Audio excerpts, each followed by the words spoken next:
میرا نام محمد صداقت ہے، میں ٹیری اسلام آباد راولپنڈی کا رئیس وزیر ہوں، اور میں پہلے لیب میں کام کرتا تھا۔ میری عمر ہو گئی ہے، انہوں نے مجھے نوکری سے فارغ کر دیا ہے، جس کی وجہ سے میں بے روزگار ہوں۔ تو میری بیٹی ہے، وہ بھی بیوہ ہے، تو اس کا ایک بیٹا آیا، وہ میرے پاس ہے۔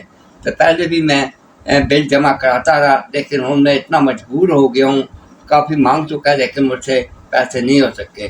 تو کل آخری ڈیٹ ہے اس بل کی، تو مہربانی کر کے آپ نے اگر میری مدد کی جائے، اگر بل نہ جمع کرنا آ کے میٹر اتار لینا ہے۔ 6,000 روپے کا بل ہے، اور یہ آگے اس کی آخری کل تاریخ ہے۔ میں آپ کا بہت بہت شکر گزار ہوں، اللہ تعالیٰ آپ کو بہت زیادہ دے۔ مجھے 6,000 روپیہ آپ نے دے دیا، میری بہت ٹینشن تھی، میں بجلی کا بل جمع کرانا تھا۔ میں آپ کے لیے دعائیں کر رہا ہوں، اللہ تعالیٰ آپ کو زیادہ دے، آپ کے بچے سلامت رہے، آپ بھی سلامت رہیں، اللہ تعالیٰ ہر پریشانیاں مصیبت دور کرے۔ تو میں بہت پریشان تھا، آپ نے 6,000 روپیہ بھیج کر مجھے بہت ہے کہ آپ نے میری ٹینشن دور کر دی ہے، اور میرے لیے آپ نے 6,000 روپیہ بھیجا ہے۔